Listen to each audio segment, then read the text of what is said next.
The restaurant was buzzing with laughter and soft music, but at one corner table tension hung like a storm cloud.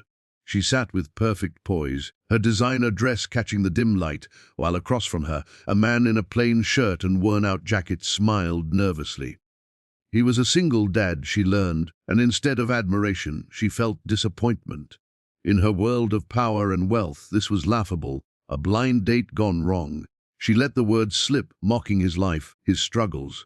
But moments later, when chaos erupted around them, the man she underestimated became the only person who could save her. Samantha was used to a certain kind of man, polished, powerful, and capable of commanding a room with just a glance. That's why, when her best friend convinced her to try a blind date, she reluctantly agreed. But nothing prepared her for the man who now sat across from her. Jason looked nothing like the image she had in her mind. His shirt was simple, his jacket a little worn, and his watch, not the sleek luxury brand she was accustomed to, but a basic model that had seen better days. He had a warm smile, though, and eyes that held stories of hardship and resilience. "So what do you do?" Samantha asked, swirling her wine, her tone casual, but laced with subtle judgment. Jason hesitated for a second before answering. "I'm a mechanic, and I'm also raising my daughter alone." She blinked, surprised. A mechanic, and a single dad. The voice in her head screamed, "What was my friend thinking?" This was not the powerful businessman she imagined. "Wow," she said, forcing a smile that didn't quite reach her eyes. "That sounds challenging." Jason nodded, unaware of the edge in her voice. "It is, but she's my world. Everything I do is for her." His tone carried pride, a quiet strength that she didn't recognize yet. Samantha sipped her wine, fighting the urge to roll her eyes. She couldn't believe she was here, wasting time. She glanced at her phone, typing a quick message to her friend. "He's sweet, but this isn't my type." Jason noticed but didn't say anything. He just smiled politely, though deep down he felt the sting of her disinterest. Still, he had promised himself he'd try, if only to prove to his daughter that he hadn't given up on happiness. Their conversation dragged, awkward and filled with pauses. Samantha found herself mocking him subtly. His job, his life choices, even his old car that he mentioned in passing. She didn't think he noticed, but he did. And yet, he stayed calm, because he was used to judgment. People like her had underestimated him all his life. But that night was about to take a turn neither of them could have imagined. It started with a loud crash. At first, Samantha thought it was a waiter dropping a tray, but when the second crash came, followed by screams, she realized this was no accident. Glass shattered. People ducked under tables. Two masked men entered into the restaurant, their voices sharp, their intentions clear. "Everyone down! Now!" one of them barked, waving a weapon. Panic spread like wildfire. Chairs toppled, plates shattered, and the once cozy restaurant became a scene of chaos. Samantha froze, her heartbeat pounding in her ears. She had never felt fear like this before, raw, paralyzing.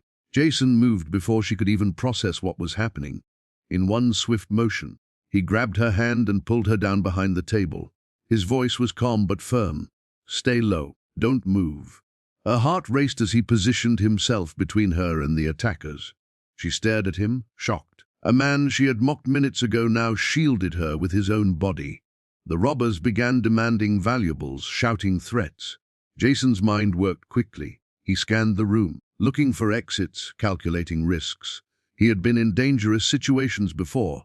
Not like this, but enough to know that panic kills faster than bullets. One of the men approached their table. Samantha's breath hitched. Jason tightened his grip on her hand, his other hand subtly reaching for a metal wine opener on the floor. When the robber bent down to grab Samantha's purse, Jason acted. With a swift, powerful move, he slammed the wine opener into the man's wrist, making him drop the weapon. "Run," Jason hissed, pushing Samantha toward the nearest exit. She stumbled but obeyed, her heels clattering on the floor. Jason followed, blocking the second attacker's path long enough for her to get out.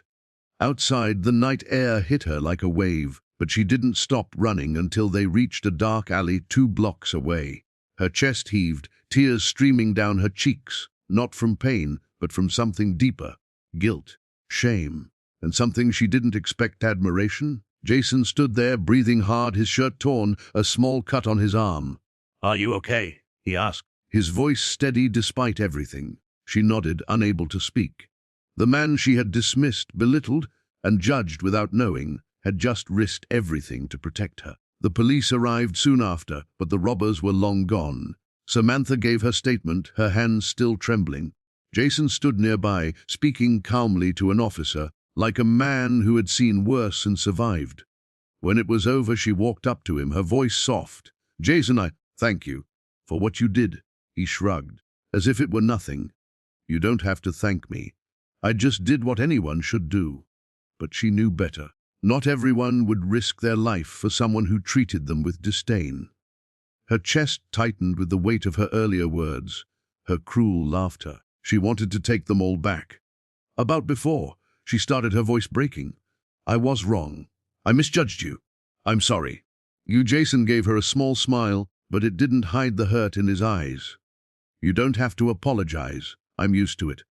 Those words cut deeper than she expected.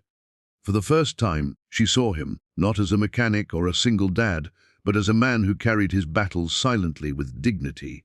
As they waited for a cab, Samantha couldn't stop thinking about his daughter, about the kind of man who would fight for someone else without hesitation, a man who didn't need money or status to prove his worth, because his character spoke louder than any title. When the cab pulled up, she hesitated. "Would you let me take you and your daughter out sometime? I'd like to know both of you, if you'd let me." Jason looked at her for a long moment, as if deciding whether this was pity or sincerity. Then, slowly, he nodded. "Sure, she loves ice cream." Samantha smiled, a genuine smile this time, the kind that comes when life humbles you and teaches you something real. As she watched him get into the cab, she knew one thing. This was no ordinary man, and this night, chaotic and terrifying as it was, had changed her forever.